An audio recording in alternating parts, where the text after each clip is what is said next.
masuk pada menganalisis strategi pertarungan bayangan olahraga bela diri. Kita lihat dari strukturnya di sini adalah yang pertama sikap kuda-kuda, pukulan dan sikap kuda-kuda tendangan, elakan dan tangkisan. Peta konsep, pengertian, tujuan, analisis, keterampilan gerak pencaksilat, kesimpulan, penilaian dan penutup. Nah, sebelum kita masuk lebih jauh dalam menganalisis strategi pertarungan bayangan, yaitu pencaksilat, kita sedikit mencoba mengulas ya, seperti apa itu pencaksilat. Nah, pencaksilat merupakan olahraga bela diri asli Indonesia yang harus dilestarikan. Untuk itu, mari kita mempelajarinya dengan baik dan benar, karena banyak sekali nilai-nilai leluhur yang di dalamnya wajib diketahui dan dilaksanakan oleh generasi kita maupun generasi yang akan datang.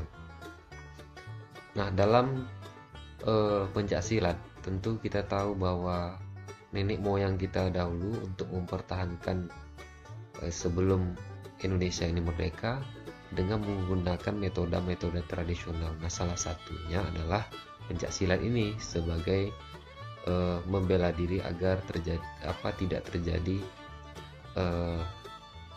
hal-hal yang mungkin bisa mencelakakan diri kita. Apalagi dulu tidak ada yang namanya lampu dan lain sebagainya. Nah, fisik harus kuat dan pertahanan secara aspek yang mungkin bisa mempengaruhi kehidupan kita dalam merusak tubuh kita itu sendiri. Nah, pencaksilat sekarang sudah dikenal sampai dengan internasional ya. Bahkan pernah di Olimpiade kemarin. Nah, untuk itu ada beberapa aspek ya yang harus kita ketahui. Ada 4 aspek. Yang pertama aspek mental spiritual ya, aspek seni budaya, aspek bela diri, aspek olahraga. Nah, apa itu aspek mental spiritual? Nah, pencaksilat dan mengembangkan kepribadian karakter mulia seseorang. Nah, maksudnya ialah ketika ia mempelajari dengan bela diri ini, tentunya dia akan mendekatkan diri kepada sang pencipta gitu. Apapun itu. Nah, ini terkenal ya, dari agama apapun, suku, ras, yang itu sudah berhimpun dimanapun. Ini pencaksilat. Nah, kemudian aspek seni budaya. Istilah pencaksilat pada umumnya menggambarkan bentuk seni tarian pencaksilat dengan musik dan busana tradisional. Nah, identiknya memang kalau yang namanya pencaksilat dalam aspek budaya ini, kita mengenal pencaksilat banyak berpakaian baju hitam gitu. Berbeda dengan seperti karate, judo, taekwondo, wrestling dan lain sebagainya. Dan dia punya ciri khas tersendiri ya. Kemudian pencaksilat ini semacam ada jenis tarinya, makanya disebut di sana ada laga tarung dan ada laga seni. Nah, ini dia pencaksilat. Kemudian aspek bela diri. Nah, aspek bela diri istilah silat cenderung menekankan pada aspek kemampuan teknis bela diri pencaksilat. Nah, artinya di sana aspek bela diri itu ada berbagai macam seni atau silat yang dia punya jurus. Kemudian dia ada beberapa teknik yang itu bisa menghindari serangan, baik itu dari pukulan, tendangan dan lain sebagainya. Dan itu disebut dengan elakan dan tangkisan kalau dikenal dalam buku ini kalau tidak salah. Kemudian aspek olahraga.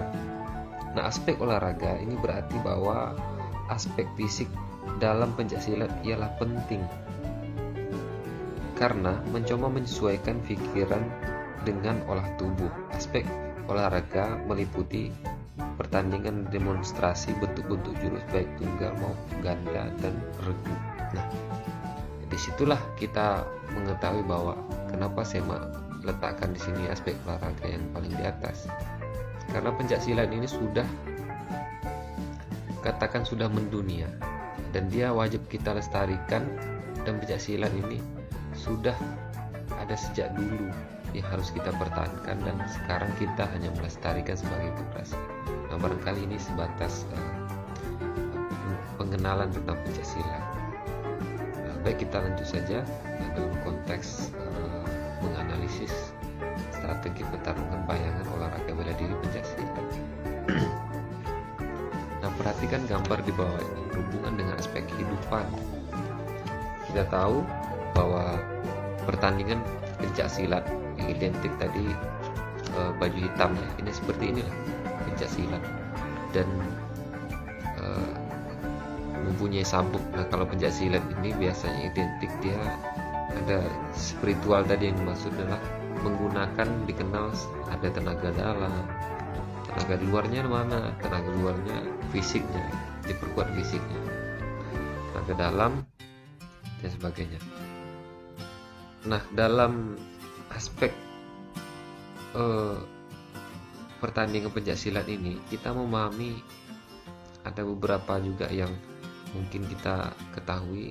Orang yang pernah belajar pencak silat itu harus memahami alat bela diri, seni dan olahraga yang berfungsi untuk menghindari diri dari segala bahaya baik secara jasmani maupun rohani. Inilah nilai-nilai yang terkandung di dalam pencak silat. Oke, next. Nah, kita masuk pada analisis keterampilan gerak sikap kuda-kuda. Kita menganalisis bagaimana pola dasar ya. Pertama, analisis kuda-kuda depan. Nah, perhatikan sikap kuda-kuda depan. Nah, kuda-kuda depan gerakannya sebagai berikut. Pertama, sikap berdiri. Posisi kaki di depan ditekuk dan kaki belakang lurus, telapak kaki belakang serong keluar. Berat badan ditumpukan pada kaki depan, badan tegap dan pandangan ke depan. Kedua tangan bersiap di depan dada. Nah, perhatikan kesalahan yang sering terjadi ketika melakukan gerak sikap kuda-kuda depan dalam bela diri pencak silat. Sikap badan kaku, kaki kurang dibuka, posisi kaki kurang kuat dan berat badan tidak ditumpu di kaki depan. Nah, artinya kita harus menguatkan kuda-kuda ya, agar tidak tidak mudah kita digoyangkan oleh lawan. Kira-kira seperti itu. Kemudian kita masuk pada analisis kuda-kuda belakang. Sama halnya, cuma posisi kaki itu berbeda gitu. Berdiri dengan tumpu pada kaki belakang, tumit yang dipakai sebagai tumpu lurus dengan panggul. Condongkan badan ke depan, kaki depan jinjit ya, dengan menapak depan di tumit atau ujung kaki, seperti itu ya. Tadi ke depan, kemudian dijinjit sedikit ke belakang. Itu bedanya. Nah, kesalahan yang sering terjadi, sikap badan kaku, berat badan tidak ditumpu di kaki belakang, badan kurang condong dan tumit panggul tidak lurus. Nah, dapat diperhatikan pada gambar 4.3 sikap kuda-kuda belakang. Next, analisis kuda-kuda tengah. Nah, kesalahan sering terjadi, sikap badan kaku, berat badan tidak ditumpu pada kedua kaki dan kaki kurang dibuka. Nah, gambar 4.4 sikap kuda-kuda tengah. Nah, ini biasanya posisi titik 0 kalau pencak silat menyebutkan. Nah, rata-rata pencak silat seperti itu. Itu tergantung perguruannya masing-masing ya. Posisi 0. Ini kalau kita perhatikan dalam posisi pahanya ini membuka, dan tergantung pencak silat biasanya juga ada yang lurus begini, tergantung kekuatan kita. Nah, ini sangat penting sekali sikap kuda-kuda tengah karena posisinya harus kuat. Caranya yaitu berdiri dengan kaki dibuka lebar ya, kedua lutut ditekuk sehingga titik berat badan berada di tengah. Nah, titik badan itu pas berada di tengah, kedua tangan bersiap di depan dada. Nah, masuk analisis kuda-kuda samping. Kesalahan yang sering terjadi, sikap badan kaku, berat badan tidak ditumpu pada kaki yang ditekuk dan kaki kurang dibuka. lebar. Nah, dapat diperhatikan pada gambar 4.5 sikap kuda-kuda samping.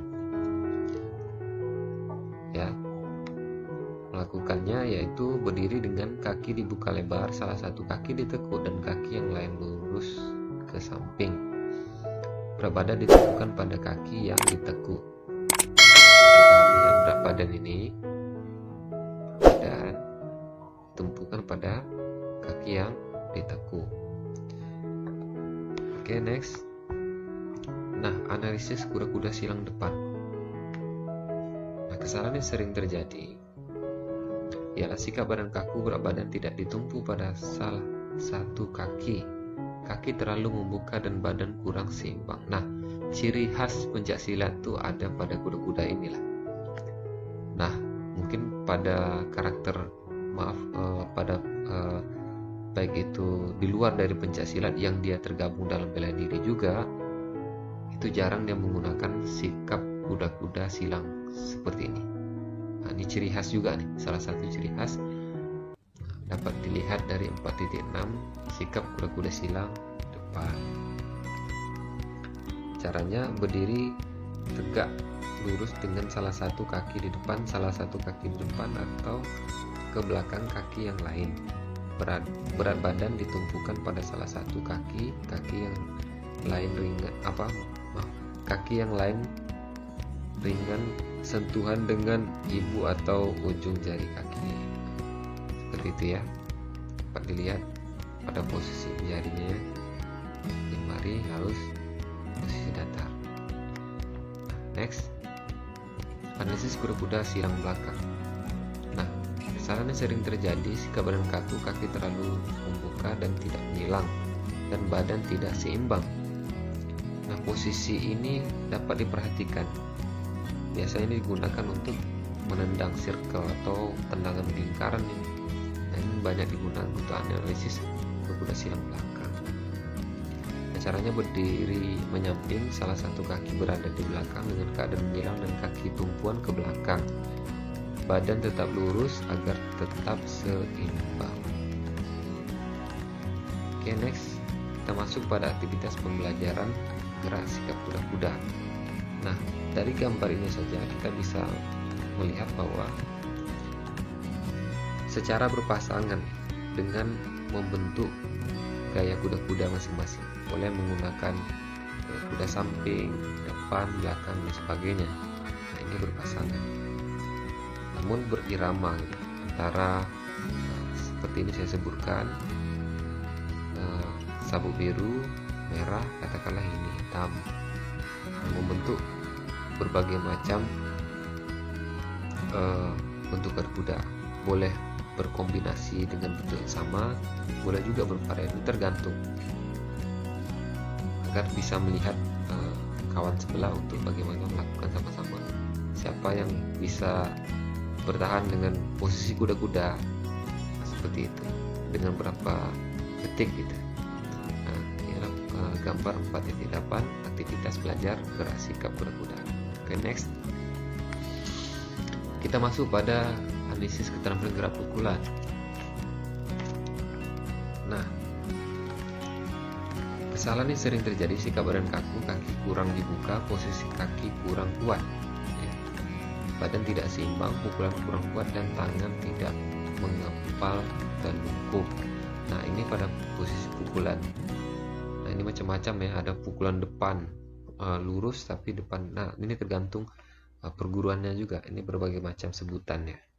Ini analisis pukulan lurus. Nah, bagaimana caranya? Yaitu sikap badan kaku, sikap kaki kuda-kuda kiri depan, kedua belah tangan bersiap depan dada, tangan yang akan memukul jari-jarinya mengepal, telapak kaki kanan dan kaki kiri sejajar atau paralel, sejajar ya. Tangan kanan memukul dengan mengubah kepalan terlungkup. Lakukan dengan mengganti posisi kaki dan tangan yang memukul. Nah, diubah nanti ya, antara tangan kanan ubah tangan kiri dalam posisi memukul.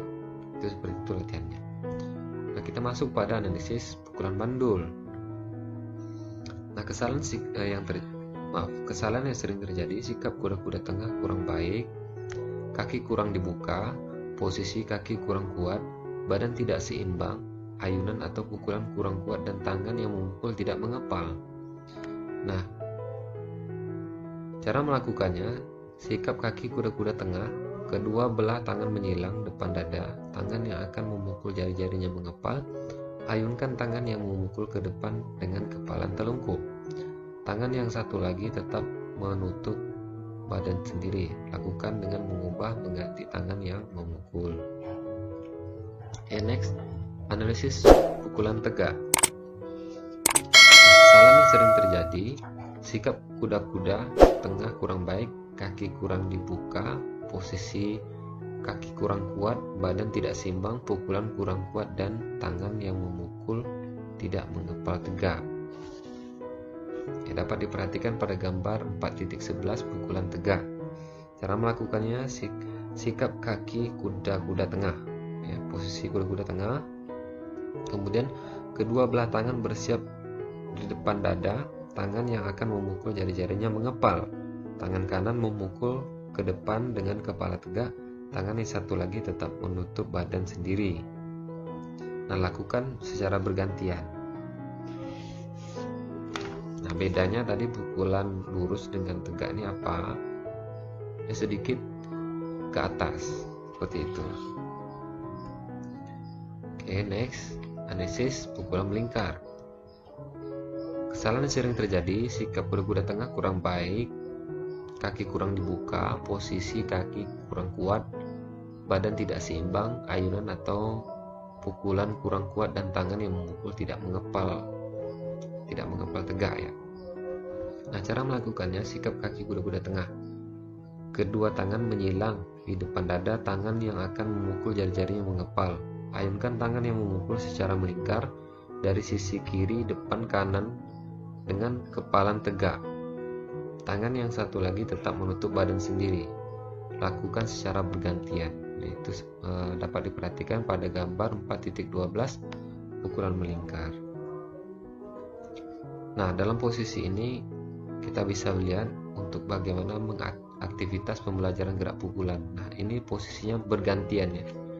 Boleh mencoba untuk berpasangan seperti sabuk biru dan sabuk merah tadi, menggunakan pukulan tegak atau pukulan lurus. Kemudian posisi sabuk merah bisa menggunakan pukulan bandul atau melingkar dan sebagainya. Nah, ini posisi melakukan secara bergantian. Nah,